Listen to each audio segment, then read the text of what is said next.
The sponsor of my stream and podcast is DistroKid. If you want 7% off on your first subscription with DistroKid, release your music to the world on every major music platform. Make sure to go to my website, andrewvanzark.com, and click on the discount link under the tab of DistroKid.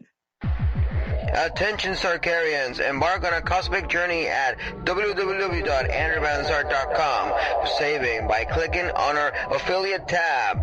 Discounts await. Your click not only unlocks deals, but supports the beats and discussions of these stellar radio stations. At Galactic ChatWave Radio. Join the Sith and let the unlimited power of the discounts await you in the shopping. And for you musicians to get a discount on DistroKid, www.andrewvanzark.com, your portal to savings. May the discounts be with you. The information on this podcast is my opinion and some internet research.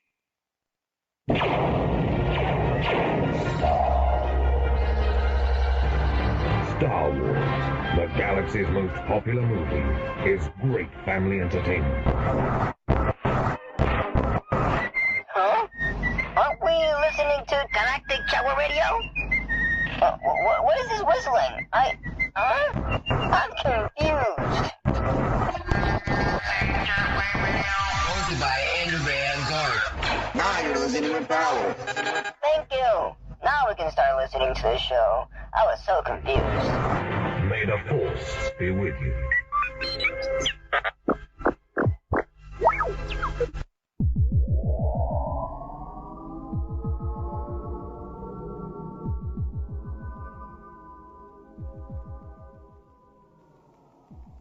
Alright, hello, and welcome to Galactic ChatWave Radio. I'm Andrew Van Zark, and this is your safe space to discuss Star Wars, music, and other geeky topics. So, Bad Batch. Wow, that episode 5 was extremely heartwarming. There's a lot to talk about it, there's a lot to dive into, so let's get ourselves started and running with that. So, one thing that I have to say is that The Return. This episode was titled The Return, and I can say that we are actually seeing the return of many of our beloved characters from the Bad Batch, and seeing them united, and what really got me, like, wow, was seeing Crosshair once again on his Clone Force 99 suit. That was, for me, like, the most intricate and awesome thing of the whole thing. Other than, you know, the development that we had to making Hunter and Crosshair connect with each other, you know, and be part of who they are and all that stuff. So let's dive into that. Let's discuss this a little bit and let's see what we can talk about this. So in previous episodes, we saw that the whole season starts with Omega trapped in Mount Tantus and not being able to do much. She was being there in the Empire's laboratory being tested, as well as many others were being tested.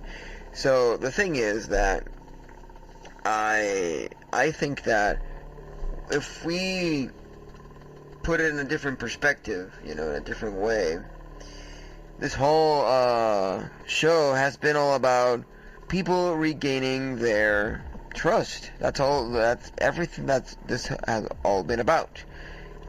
As we move in with the show, as we dive deeper into the season, we're gonna have a more connected group.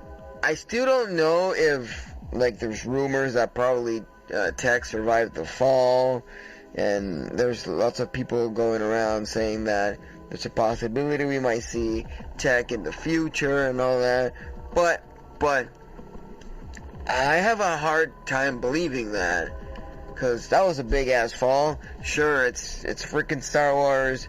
Anything can happen. Anything can be the thing, you know? So the thing is that I don't think Tech is here to come back. But we did see in this episode the return of Echo. And Omega was excited about that. And, you know, Omega still, no matter how much, still is, like, the pivotal role within the whole Bad Batch. But I have one thing to say. I have one simple thing to say. And hear me out. It's fairly simple.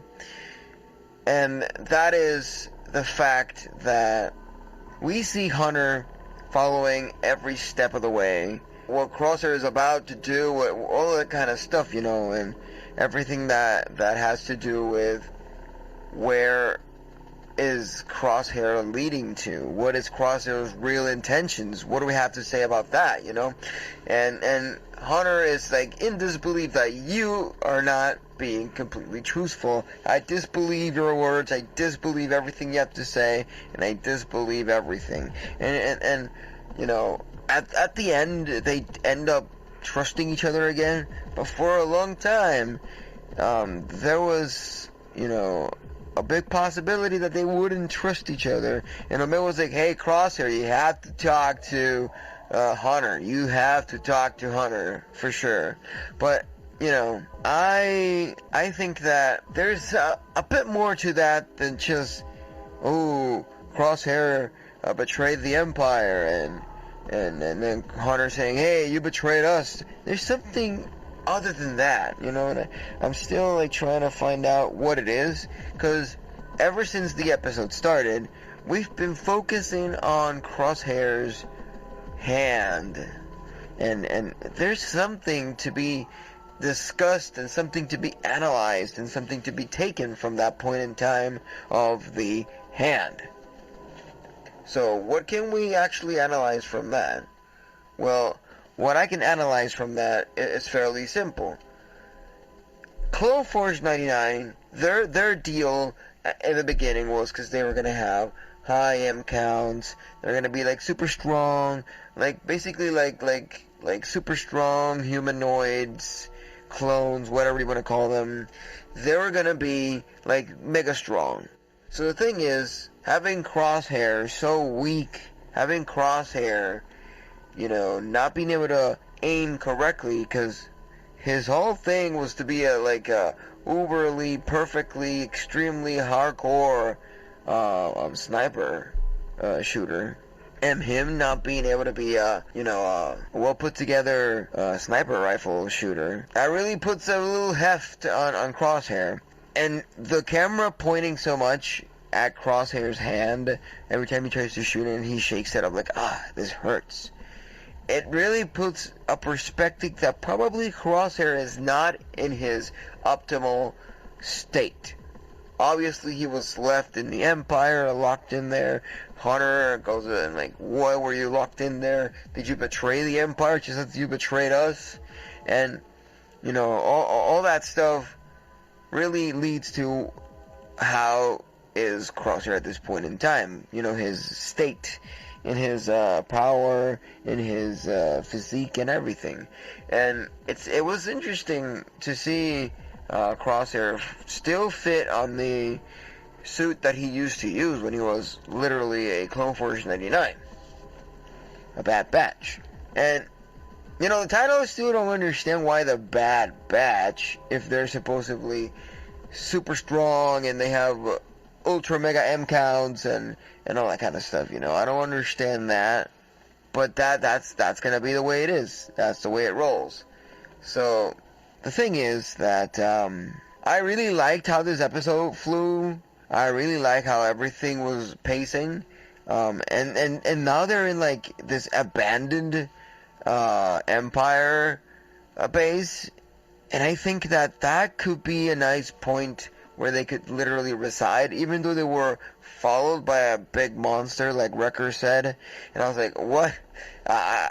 It was funny, because it's true what Wrecker says. They're always in a jiffy. They're always, like, chased by a giant monster. Like, don't remember the first episode of the second season where those giant crab-looking monsters were following them, and Omega, even though they didn't want her to help, she helped at the end of the day. You know, that is something that I think that it's really funny, you know, seeing them being chased by giant monsters pretty often, more than not. It's something that I don't know why there was in that jiffy. Why is there always a big monster or alien or whatever trying to destroy them? It's not like they're up to no good. Like, I don't think that monster was sent by the Empire. And if it was, what a coinkadinkle, in my opinion. because, the Bad Batch, they're just trying to do what they gotta do. They're not trying to literally cause mayhem. They're not trying to do anything wrong. They're just doing what they gotta do, and having all that said, you can clearly see it in this episode where they all team up correctly in different points, in different stations, and they manage to do what they gotta do. And what's interesting is that in this point in time, no blood was spilled. Usually, when the Clone Force 99 go into, this cause destruction in a way, they always end up someone being hit with blood or cut or something, I don't know. But anyways, let's see what what people on the internet have to say about this episode, because, there's someone from my X page that said he's Records of the Republic, and he said it was heartwarming to say the least, and I do agree. I do think that it's heartwarming to say the least. Let's see what we can find here on the internet, and let's discuss and dissect what people are saying on the internet. So, let's go here, and let's check-a-roo. It's called The Return, as I said in the beginning, so why not go to one of my favorite sources, Star Wars News Net. I also like Dork's Side of the Force, but let's go with this one. This one's pretty reliable, as I like to call it. Let's see what Jay Goodler had to say about this. With Crosshair and Omega back with the rest of the squad, there was undoubtedly going to be some tension, for sure. The distrust and bad faith run deep between Hunter and Crosshair. So, in the episode titled The Return, that mistrust comes to a front as Crosshair and Hunter are forced to work things out if they want to move forward. Crosshair was trying to do things his way still, and he didn't want to talk whatsoever to Hunter other than just, to continue the task that they were trying to fulfill. And that's it. That's all they wanted to do. That's all he wanted to do. But at some point, they end up discussing and talking and spilling the bean. So, in the episode titled The Return, that mistrust comes to an affront as Crosshair and Hunter are forced to work things out, as I said. And the episode also features a return to a memorable location and a spicy alien monster that I highly enjoyed. So, let's see. So episode 5 of season 3 addresses the elephant in the room right away. Even though Crosshair helped Omega get to safety, Hunter still doesn't trust him. There's a lot that happened since the two last saw each other on Kamino, and Crosshair isn't the same person since then. Seeing Crosshair interact and butt heads with Hunter again was easily the highlight of the episode. It's amazing seeing these two go back and forth, as Crosshair wants to earn back the trust of his leader, but Hunter is reluctant to trust him again. It always feels like the two are one step away from attacking one another, and that's the best part. So to gain Hunter's trust, Crosshair suggests returning to his old outpost, the same cold stronghold where he killed his old commanding officer. This was one of my favorite locations and episodes from season 2, for sure. So returning to it was a delight. Seeing Crosshair memorialize his fallen comrades shows how far he's come. That part where he was checking the helmets that he found on the base was, for me, a little bit touching, because he was like, look at all these helmets. I used to be part of them at some point. Now look at me. I'm just back where I started. Technically, So, yeah. So to gain Hunter's trust, Crosshair suggests returning to his old outpost. And that's what they did. And within that outpost, they did have some mishaps here and there. So, it feels as though Crosshair's journey is from a delusional soldier to a man who now wants to make amends. It's finally nearing its satisfying conclusion. So, as the squad retrieves data from Nalasee's tablet, their group gets attacked by a Dune Sando, snowworm. I can't help but laugh at the timing of it all. I even saw Dune Part 2 right before this. So, he saw Dune Part 2, and he's connecting it in a way, you know? So, side note here again, I'm reading out a article from Star Wars News Net. That way I can get, more insight on what other people think, or at least this person thinks, of the episode so far. Because I already gave my thoughts at the beginning, in my little small recap and review and whatnot, which I give this episode a solid 8. I would have loved to have seen a bit more of a development of Echo.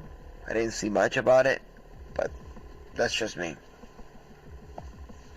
So, the Bad Batch certainly loves including goofy, almost parody-like, monsters, whether it be drawing inspiration from Godzilla, Bacillo Beast, or the million other different plant-like monsters. The various creatures help to keep it entertaining, and it's the same here as well.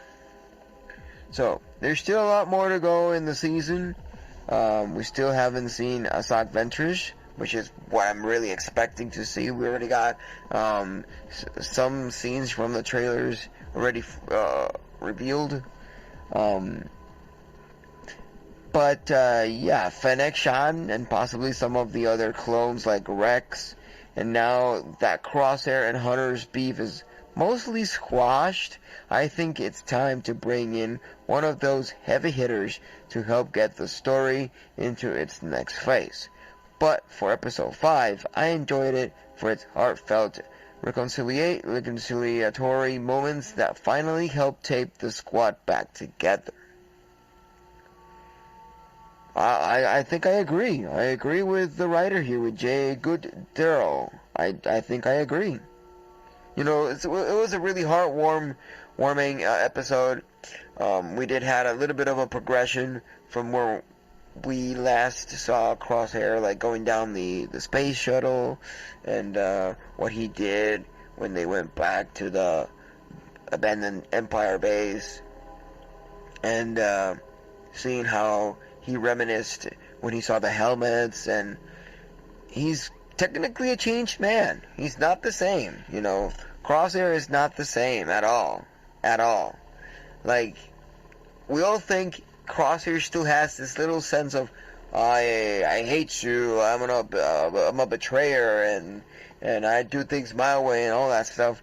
You think that's fully still him? No. He still has some of that left in his system, because if you do that for so long, it really kind of sticks there for a while. It takes you a hard time to back off from that. But other than that, I think that,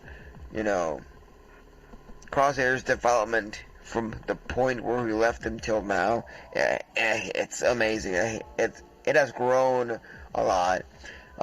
Omega is still technically the same. I love how she is, and her distinct accent and everything. But, I don't think there's much of a development here as I would have expected or thought. But,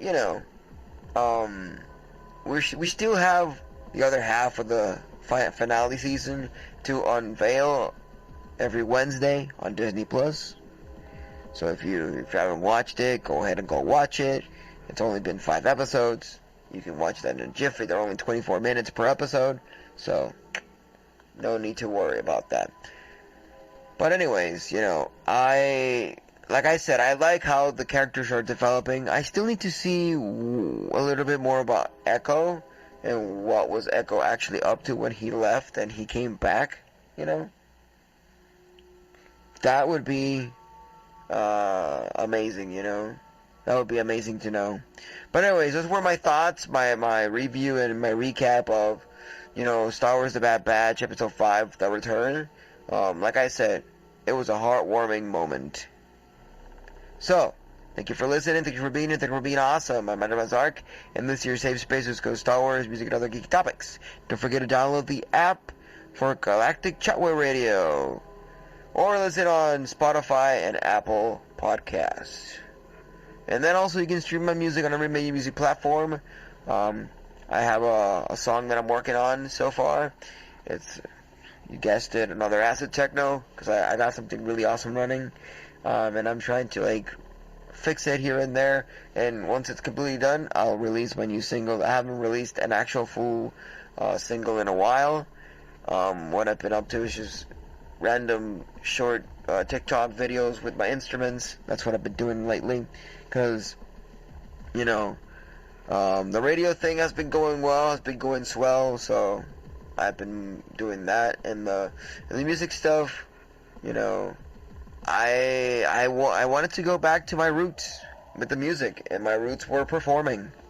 They weren't really like sitting down and forming songs with like samples and electronic instruments and all that. It was just me with my drums jamming along with various people and calling it a day. And sometimes I would make a song, but it was like organically made, like learning each individual part instead of just building each piece is like a puzzle and then just slapping it together without barely performing it. So I wanted to go back to my roots. Plus, I've been really obsessed with my djembe, and I just want to play my djembe. That's about it, So yeah, I've been considering doing samples out of my djembe. But anyways, those were my thoughts and everything. So I'll catch you on the flip side. Adios, amigos. Bye.